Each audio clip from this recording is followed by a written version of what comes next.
3 jutaan apakah masih worth it di tahun 2025?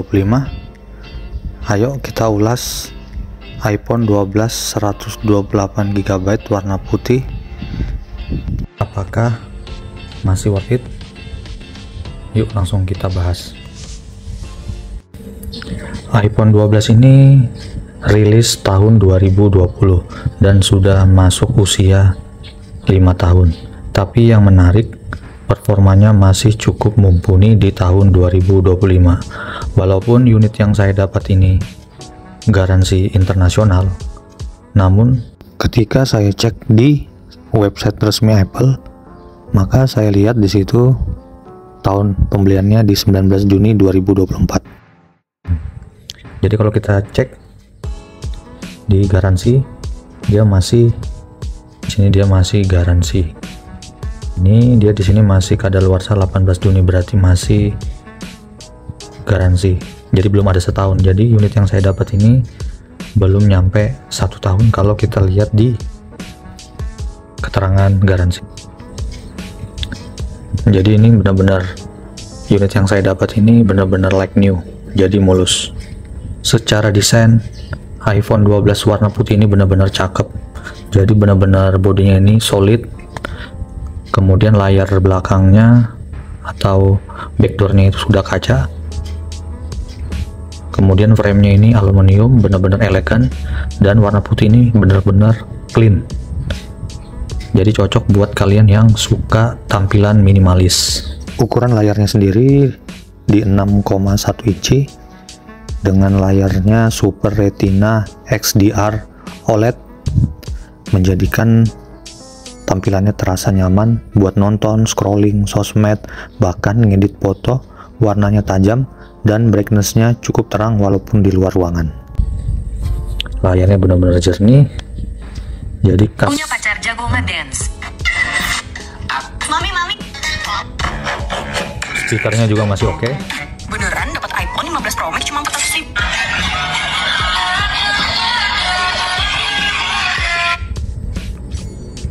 Walaupun ini keluaran tahun 2020, namun dia ini menggunakan chipset A14 Bionic dan RAM 4GB. Performanya memang nggak secepat dengan iPhone 15 atau 16, namun untuk daily use kayaknya atau gaming ringan dan multitasking kamera dan edit video masih sangat bisa diandalkan. Perlu diketahui sendiri, yang saya dapat ini harganya 3.500.000. Kebetulan saat ada flash sale 5.5 di Shopee, dia dapat potongan awalnya harganya 4 juta jadi 3.500.000. Jadi harganya sekitar 3 jutaan. Dengan kondisi yang seperti ini, walaupun ini internasional atau garansi inter, dia ini masih bisa dipakaikan kartu XL, IM3 dan Telkomsel. Walaupun biasanya kalau internasional itu dia belum terdaftar di bea cukai, maka untuk jaringannya biasanya bertahan 2-3 bulan.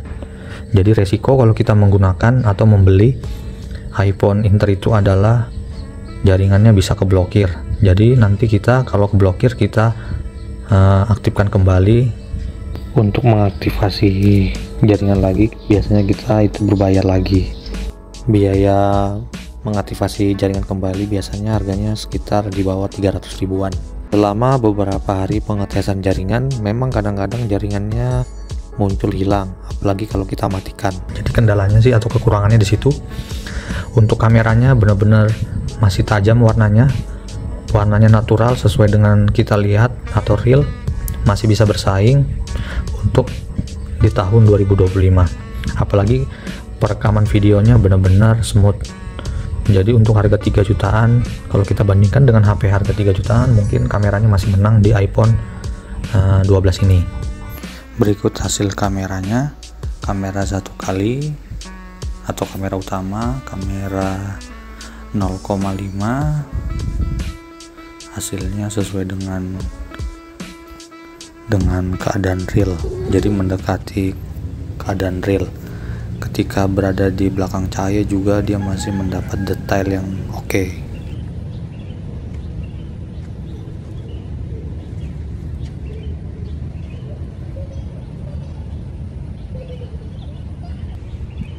bagaimana hasil videonya. Mikrofonnya bagus yang mana. Untuk baterainya sendiri di sini saya dapat baterai hubnya itu di angka 100. Jadi menurut saya ini mungkin sudah disuntik. Soalnya pada saat saya cek di aplikasi Tritool dia ngebaca BH-nya itu 92%. Untuk unitnya semua dia berfungsi True Tone, Face ID semua berfungsi. Jadi saya pastikan part-partnya ini masih ori. Jadi benar-benar smooth. Untuk perpindahannya benar-benar smooth, Face ID-nya juga cepat. Dengan harga 3 jutaan dan bentuk yang benar-benar kece, iPhone ini memang layak untuk dipinang. Walaupun dengan berbagai risiko karena ini juga barang second dan barang internasional. Jadi dia ini sebenarnya belum tidak resmi atau tidak terdaftar di bea cukai. Kalau menurut saya untuk daily use atau HP kedua ini sangat layak kita gunakan. Apalagi kalau kita suka membuat video-video buat konten di sosmed, ini masih cukup kece mengingat harganya yang sudah turun menjadi 3 jutaan. Jadi untuk kalian yang mempunyai budget di bawah 4 juta, kalian bisa cari iPhone 12 ini di Shopee. Jadi ini menurut saya masih layak di tahun 2025 jika kalian cari iPhone bekas dengan harga terjangkau dan juga tampilannya masih oke, performanya juga oke, dan ini udah support jaringan 5G. Thanks udah nonton video review singkat. Jangan lupa like dan komen dan subscribe kalau kalian suka konten review kayak gini. Sampai jumpa di video selanjutnya.